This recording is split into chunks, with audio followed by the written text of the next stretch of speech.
Hi, my name is Kat, and I'm the Community Manager on Dawn of War 3. In the very first episode of Fog of War, a lot of you have been asking to meet the amazing voice actors who are helping to bring our characters and our stories to life. Today we're going to do just that, but be warned, there are some minor spoilers ahead. Eldar! Prophecy comes to pass! No one, including him, will touch it so long as I live. If you're set on staying this course, I must choose rebellion. It's a race to the pointed stick. You know what that means, don't ya? Let war! Hello, my name is Dan Poole. I am the speech/VO guy here at Relic, or one of them, and I'm on Dawn of War 3 currently, and I help do the recording and the processing and implementation and casting and all the kind of voice stuff for our actors and characters in the game. Out of nowhere, you drop out of the sky like an awesome comet. It's really satisfying because when you find the right actor, it sings. And as you wind up your cannons to decimate, you're just, you're screaming she out your goes, loud. unhand him, yeah. And then she just goes. Like you have a character and you hear someone and you're like, that's the embodiment of it. And that happened many times in this game, so we're really happy with what we got.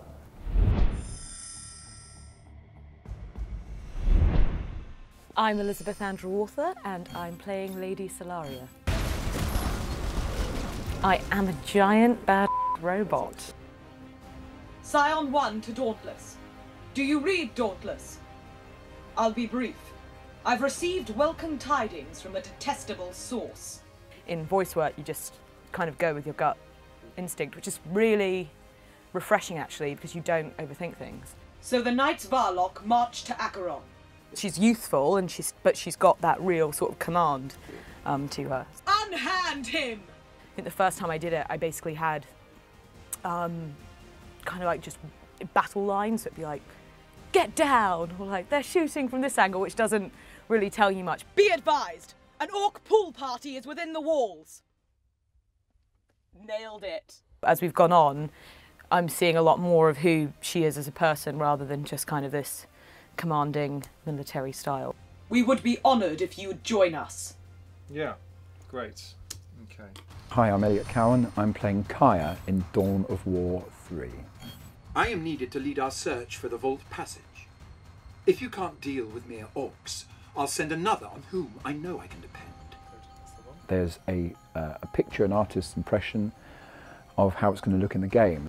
That basically is your outline, and you kind of have to fit into that. We can banish this shadow together, but I need Taldir to preserve our unity. And in this case, I was told that he was a warrior and that he was a leader, and he was arrogant, and he had a certain amount of hubris and obsession with becoming the ultimate leader of this world. You choose treason, so be it. As you try a few things out, they begin to guide you through where they hear the character landing, and then when you kind of get it, then you start to revel in it and start to take him on his journey. I think the way that you make the character relatable to anybody who plays it is by investing all of yourself into your read, into your interpretation. You give yourself wholeheartedly. You have to believe that you're in this other world. You have to believe that you are on another planet, that you are facing something that you're cooking up in your imagination. Those bleeding squatters sitting on my prize. Because we're given the opportunity with a character like this to go mental, to key into a part of your psyche which is hungry for war. Now that's an hard-looking git.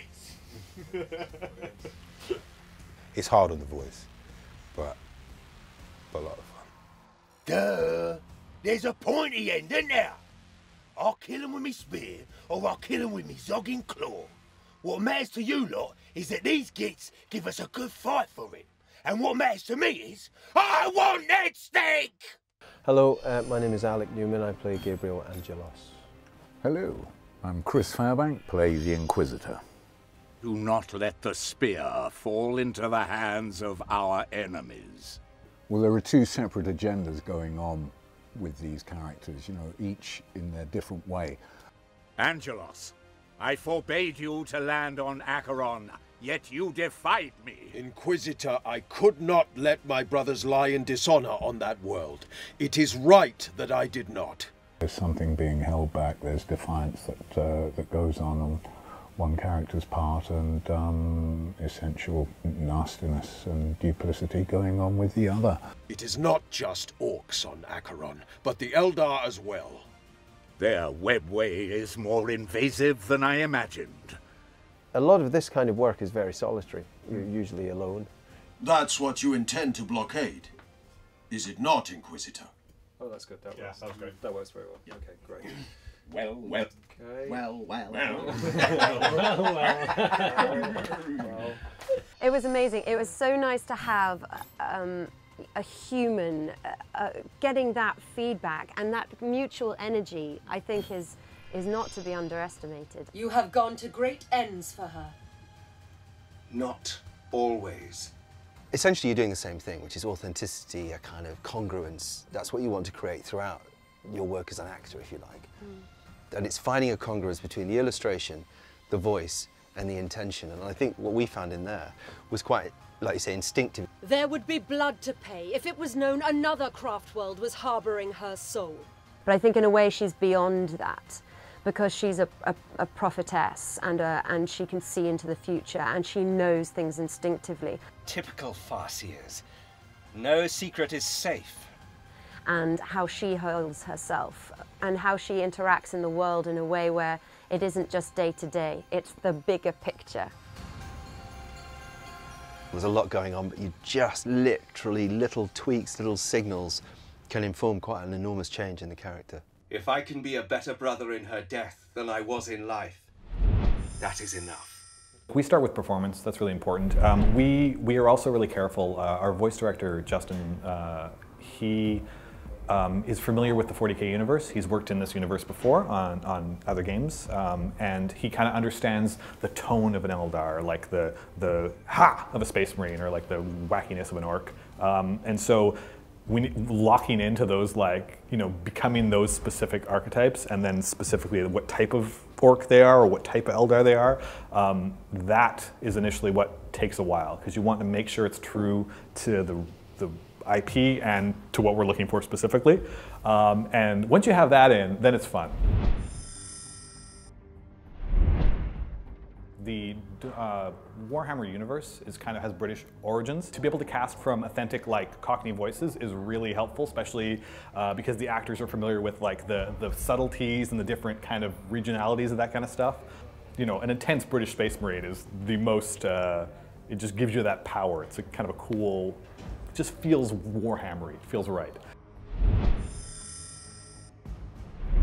It's a big, crazy universe with giant machines and magic and, you know, like lasers and all the great stuff so the voices are pretty heavily processed. There's a pretty unique sound to the Eldar. They have this glassy quality, like their voices are reflecting off this kind of power. Fiery skies shall light the way. And they have this undercurrent of, like, this synthy electronic energy in their voices. And blood shall spill over the wandering world. Process each voice carefully to give it that quality, and there's giant robots, and we make sure they sound like they're blasting into big loudspeakers over the battlefield, and you know, the orcs get pitched down to make them sound mean and kind of crazy.